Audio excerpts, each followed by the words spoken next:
Many of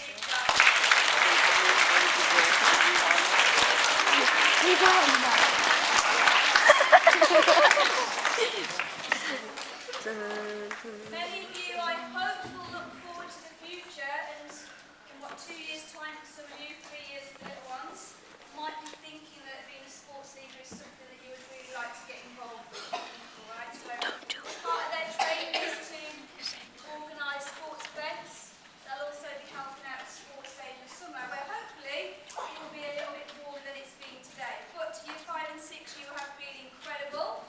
I know it's not been the warmest, but at least it's been dry, and at least the sun has been shining a little bit. So, well done to every single one of you today for taking part. So everybody, round of applause.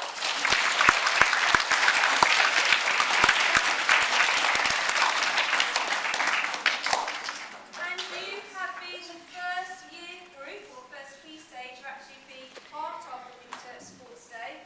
So you've set a really high standard for all the next years that it's going to be happening. So well done, everybody. So you might have noticed that we have a special guest here. No, so you're like, what? What's going on? Now,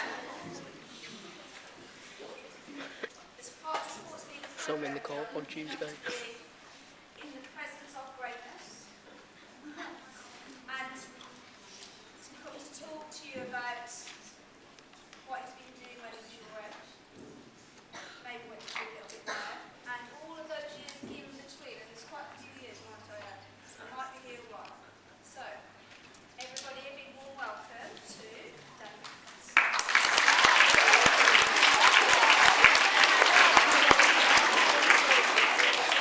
Good morning guys. I hope you've enjoyed today. It's been fun walking around and seeing you guys take part in the various sports. I think I saw quite a few full matches, so very well done to you all.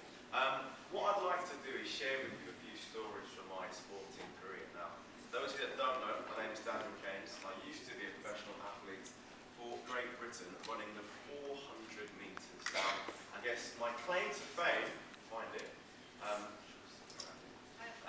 was winning the World Championships and becoming Britain's youngest ever world champion at a tender age of 21. But my story began under very different circumstances. I was born to two parents, same as you. My parents were both international athletes. My mother was the Commonwealth Games record holder for the 100-metre hurdles, and my dad was part of the world record holding junior 4x4 relay team. And then there was me. Now, I was born with a hole in my heart for the first few months of my life in an incubator, but clearly I'm here telling you the story, so I made it through.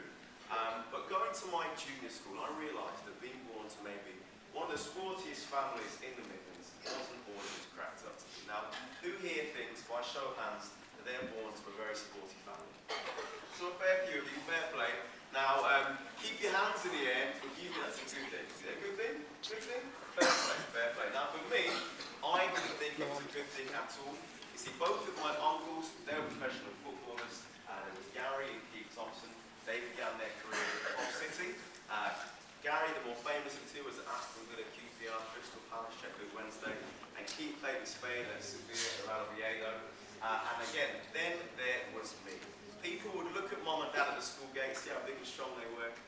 Look at my uncles on match day, look at me and assume that I must have been adopted, because how could I possibly be related to these really sporty people? Now, by show of hands, how many of you look forward to your summer sports day? Fantastic.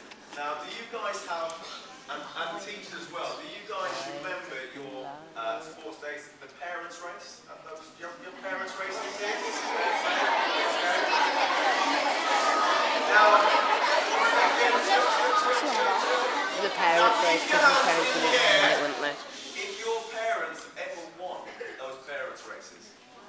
So fair few of you, fair enough. Now, seeing as though my parents are both international athletes, you can imagine that on my sports day, they would look forward to coming to my school with one thing in mind: to destroy any of the parents that dared to race against them. One year, mum would turn up parents' race, she would win. The following year, dad would turn up parents' race, he would win, and this became somewhat of a family tradition. When I was 9 years old, let's just say my dad went a stage too far. Now, at my junior school, they used to keep all of us in the classrooms and allow all the parents to go down the playground to the bottom field where the sports day would take place. So as you can imagine, seeing your parents walk past the window, they'd always wave to your parents. But this year, there seemed to be a massive buzz around the school. Someone quite important had turned up because people were taking pictures by the front gate. Everyone was excited.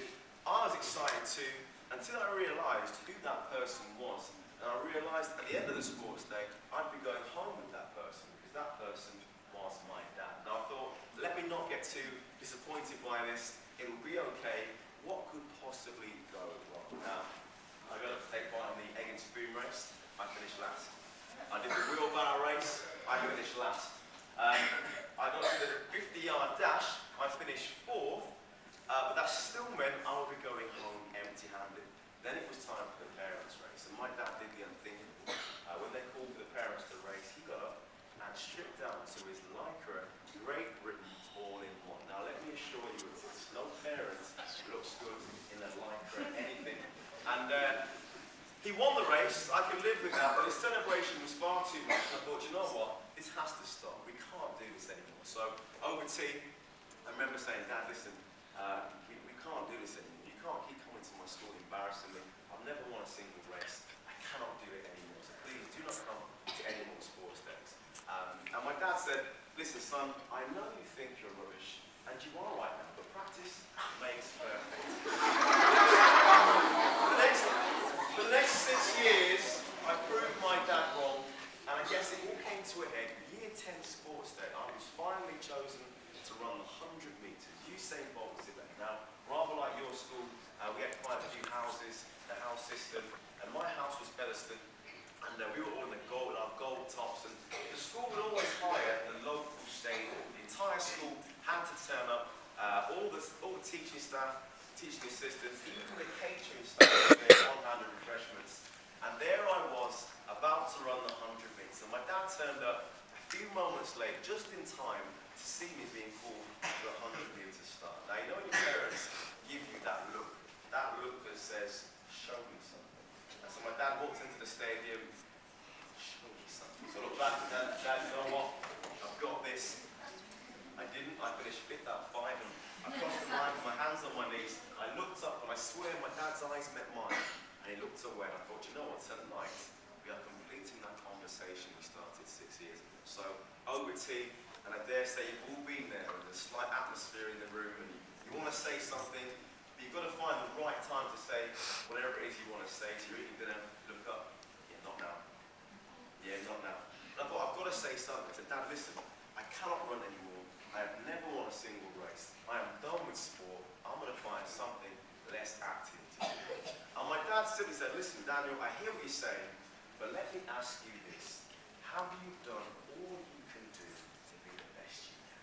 I was like, Dad, that sounds like a riddle to me. I've got no idea what you mean. What on earth are you talking about? And my dad simply said, Daniel, it's like this. Make sure there is nothing left you can possibly do to be the best you can. I said, Dad, you're still not making much sense. I said, well, let me ask you a question. And my dad asked me what time I'd gone to bed last night. Now, guys, give me some bed. What time was bedtime last night? No. Time to go to bed last night. Half I didn't. No, I'm joking. 12, half 9? Half 9? Half. Did someone say half? 10 o'clock? Say next one. Yeah. Half 9? Now, my dad knew I'd gone to bed far too late, and he asked me a question. He said, well, how many Olympians do you think will go to sleep the night before a major tournament, really late, and expect to wake up and do themselves justice? My dad then asked me, what did you have for breakfast this morning? It's interesting that parents and teachers often ask questions of us they already know the answers to. And I kept silent because I'd picked up my toes. I had 2 mouthfuls of cereal. He said, well, how many Olympians do you think would have no breakfast or a silly breakfast and expect to do themselves justice on no food, an empty stomach? He said, now it's about time you were honest with yourself and make a list of a minimum of 3 things that you could or should be doing better that you're not right now. Tell nobody about it, and I guarantee next year, after Sports Day, you and I will not be having this conversation. I said, Dad, why would it make any difference? He said, this time, you're making sure you leave no stone unturned, and you'll do your very, very best, and it will be okay. Now, a year later, having made a little list and followed it for the year, guess who won Sports Day? Exactly. But more importantly, I found myself ranked in the top 10 in the country, and I couldn't believe my luck. I thought to myself, well, I'm going to add to my list and make sure that next year I climb the rankings even more. And at age 17, I became the fastest 17-year-old in the whole country, and I couldn't believe my luck. When I put it to you, was it really luck? 4 years later, I found myself on my way to my very first Olympic Games. And me finishing last on Sports Day, all those years ago, seemed like a distant memory. People didn't seem to believe that I finished last on Sports Day. But there I was, en route to the Olympic Games, and we left Heathrow Airport 10 p.m. on a Saturday night and arrived on the Gold Coast of Australia 6 a.m. Monday morning, the longest series of flights in history. Now, as we landed, some of the guys said, listen, there's quite a lot of press outside. They're going to ask you a number of questions, so be prepared to have a little chat with them and have something to say. So I got myself ready and thought, you know what, I've got a little speech ready. Took a deep breath and walked outside, and nobody asked me a single question because nobody was interested in me at all, because it was my first ever competition for Great Britain. And I thought, no worries, it'll be okay. And then I was met by two guys. One, someone teacher may remember a guy called Steve Backer. He was about 6'4" and about 6'4" wide as well. And there was a guy behind him, even bigger. And he said, Daniel, listen, we know it's your debut, it's your first time competing for Great Britain. There are initiations, okay? We are going to come and get you. Do me a favour, just don't fight back, it makes it worse. See you soon. Now, I'm not going to lie, I was a little bit scared at that time. You may have noticed that I'm not 6'4" in either way, height or width. And so I thought to myself, this doesn't sound particularly safe. Now, I met a guy called Philip Sadowu, and he recounted the same tale to me, and we decided that we would stick together because there's safety in numbers. Now, on the first night, we were rooming together. Phil's in his bed, I'm in my bed. We're talking about how excited we are to be at the Olympic Games, how well we're going to do. The lights go out, and I start to hear a hissing noise on the side of the room. Now, I think to myself, okay, Phil is trying to prank me. I'm not going to overreact. I'm just going to chill out. And when it happens, I'm going to go with the flow. Just be cool. It'll all go over quite quickly. Unbeknown to me, Phil was in his bed thinking, okay, Daniel is trying to prank me. Okay, when it happens, I'm not going to overreact. I'm just going to chill out. It'll all be over quite quickly. Don't overreact. Now, anybody that knows me knows that I don't mean to be a little bit impatient, but sometimes it just happens that way. And the hissing was seemingly getting louder and louder, and appeared to be getting closer and closer. So I said, Phil, you've got me. I'm done. Get it over with. Let's just, move on. And Phil said, Daniel, it's not me. Trust me when I say they were the words I did not want to hear. So I said, Philip, it's not you and it's not me. Who or what is making that noise in the silence room? And when I turned the lights on, I can picture it now. There was a snake in the room giving me personally death stares. Now, I'd love to stand here and say that I made man noises. I didn't. My body involuntary spasms towards the ceiling. I screamed and woke up the entire hotel. I left the room and refused to re-enter, but there and then I realised this trip would give me memories that would last a lifetime, opportunities that may never come around again, but I have to do my very best right here, right now. Anyway, 5 days before you compete at the Olympics, you fly into what is known as the Olympic Village, which for me was just the icing on the cake. And if any of you do or take part in the Olympic sport, see it through, if only to go to the Olympic Games, because let me tell you, it's an experience you'll never forget. As you get through the airport-style security and you're on the inside of this village, everything is completely free. So whatever you can do in and around here of a night time or on the weekends, imagine that being in a village where everything is completely free. Now, I'm a boy from Birmingham now. I'd heard a rumour that everything was free, and I didn't believe it. Now, if I told you there was a village down the road, once you're inside it, everything is free, would you believe me? Of course not. So I didn't believe it either. But I soon found out how wrong I was. The first shop I went to was the Ben Sherman shop. I got a new suit, new shoes. They kitted scene. I was like, oh, okay. Then I went to the Sony shop. We all know what Sony sells. Sony sells PlayStation. I took a few games and I was about to leave and the shop assistant said, sir, you've forgotten your PlayStation. Which colour would you like? Gold, silver or grey? I was like, I'll take the gold one, please. I couldn't believe it. Everything was completely free. Now the best thing of all was the canteen. Now, just by show of hands, how many of you here like the canteen? That's not too bad, fair play. No matter how good you think the canteen is at your school, let me assure you, the Olympic canteen was way better. Number one, it was way bigger. It was the size of 2 football pitches, covered over by a series of white marquees, and every imaginable food you can think of was in there. There was the Italian section, the pizza and pastas, there was the Indian section, there was the Chinese section, there was the Japanese section, the Thai section, the Korean section, the Caribbean section, you name it, it was in there. Brazilian steaks, Portuguese fish and chicken. I'm a foodie, I was in my absolute element. And I turned around thinking, what am I going to eat first? And in each of the corners of the restaurant, I saw a golden M. Now, who knows what the golden M stands for? Exactly that. And as I approached, I realised that on the menus, something was missing from the menu. What do you think was missing? Yeah? No? That was there? Yeah? Exactly, the prices, because everything was free.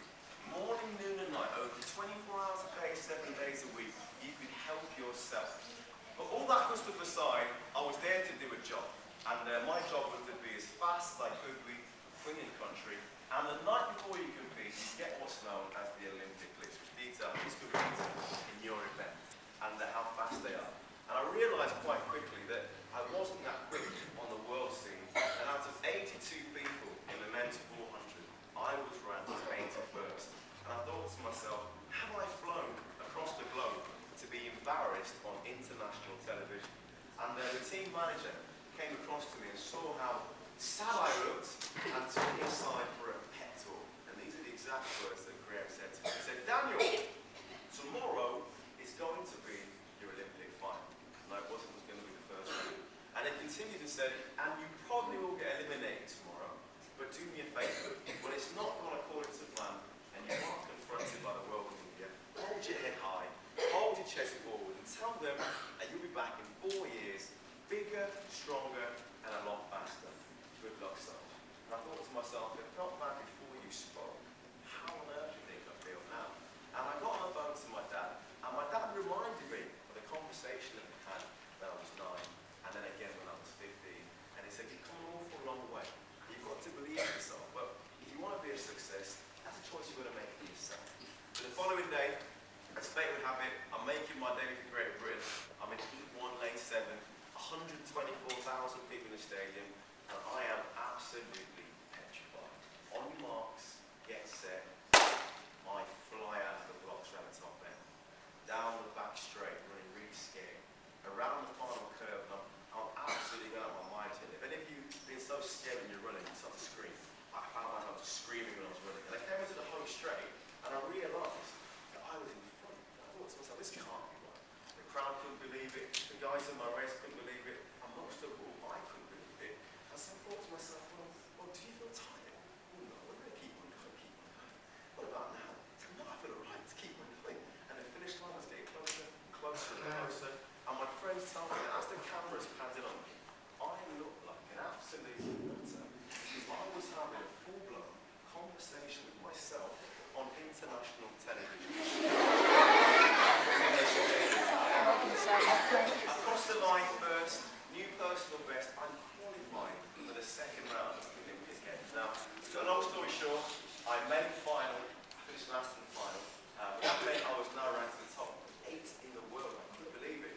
And then 6 months later, I went to the World Championships and won this medal. Now, why do I share this story with you? Quite simply because we've had a lot of fun today taking part in various sports. Some of you have won lots. I've met people that hadn't won them today at all. But don't feel bad if you lost today. I didn't win anything in school until I was 16 years of age. And last time I checked, you guys are a lot younger than 16. Wherever you start is where you start. Where you finish is entirely up to you. And if you want to do well, it has to start by enjoying yourself, and as taking part in as many things as you possibly can. But remember what my dad said to me when I was literally 15 years of age, okay? Think about all the ways you can, think about all the things you can do to improve, okay? And it hasn't just got to be sport. And what could you do to make yourself better? I hope you've enjoyed my story. It's been a pleasure speaking to you. I've got a few more moments for any questions. Happily answer any questions, but failing that, I'll pass back to you. Has anyone got any questions for Daniel? Hands up. I'll start with you. Yeah. Do you know your dad? Was your dad and an athlete? Yes. My dad was an athlete. Both my parents were athletes. My dad was a junior world record holding 4x4 relay runner, and my mom was the Commonwealth Games record holder for the 100-metre hurdles. Yeah? Okay, first, yeah? Right, so I'm a Sky Sports ambassador now, and I also run a small company in media, so it's called Beyond 400. Play on words, what I'm doing beyond the 400 metres. Yeah? They certainly did. My mom and dad were possibly the biggest influences on my life. I think most kids want to be like their parents in some way, shape, or form, so it was nice to be able to carry on in that vein as well. Yeah. Scott, I have met Usain Bolt back in 2003 when he was 15 years of age at the Paris World Championships, and he actually then, albeit he was 15, he was the fourth fastest person in the world over the 200 metres. Now, when you compare what I was like at 15 to what Usain Bolt was like at 15, worlds apart. Yeah. I went to London to watch, but I retired a fair few years ago, so the Olympics is way behind me. Yeah. I think in their own time, and if you follow track and field, but I'm a little bit older than you, so my parents, I think it was a completely different era back then. Yeah. What do they need things back about the experience when you went to the Olympics? Not really. I think we're so excited to be there. I think all the positives really outweigh the negatives. I think that the negatives that are their experience, you guys experience, and that just comes down to nerves. You know, when you're really nervous about doing something, that was the only negative, I guess, thing about it. And then even that can be turned into a positive, because without the right nerves, you can't really perform the best of your ability. You need to have a little bit of that fear factor to get yourself going. Yeah. How I used to feel, I can tell you. It used to be nice and just relaxing, sometimes hard work.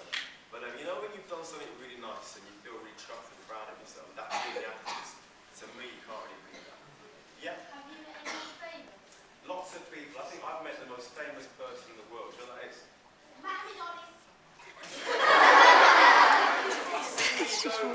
That's not by the line. Who do you think is the most famous person in the world?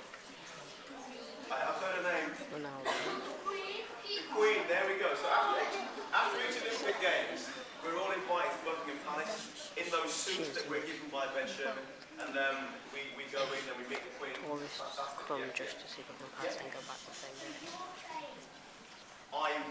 That's debatable. I used to be. I've retired now. So I retired 10 years ago, 2007. So I don't think I'm famous now. Yeah. This question, yeah. On my mom's side, her dad used to be an athlete too. So I guess I'm 3 generations deep. Yeah.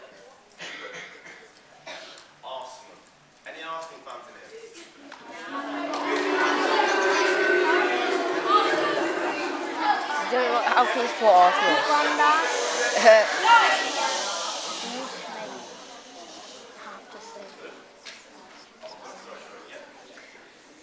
Beat me. The suits and stuff, and to be fair, we were given lots and lots of stuff, so I was sponsored by Adidas as well, and we used to get kit drops every quarter, and the boxes were actually as big as me, so in my mom's loft there were still boxes of old Adidas trainers, so yeah. Yeah? Sorry? PS4.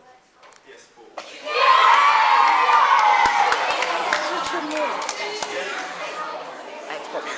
PS4, mad.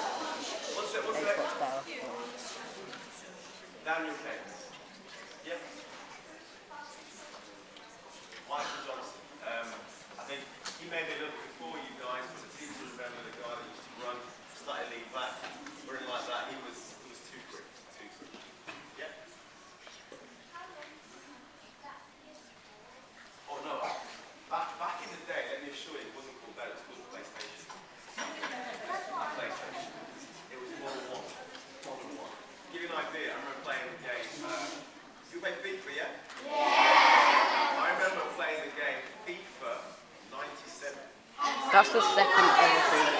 Isn't that the one that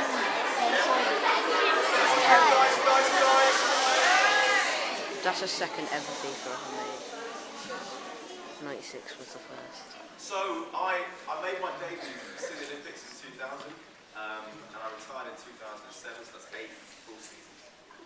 Yeah.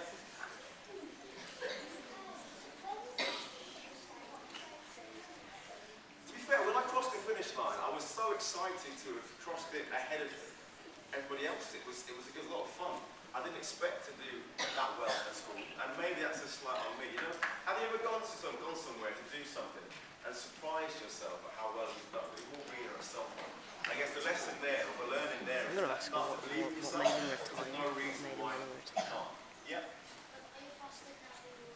Not at all. No. That was a bit. As most of the teachers on the outside will tell you, with age comes other issues, and so yeah, my body isn't what it used to be. No. Okay. Yeah. Messy all day. Yeah. So one second, I was gonna say what made you retarded then. Oh no, my parents are in their 60s now. They still keep fit, and my dad does not look anything like his age, but no, he's right. Yeah. Jack. Last question. Oh, people are going to get it. Oh, not me. No, you're all right. Go on then. No, I thought he was gonna pick me then.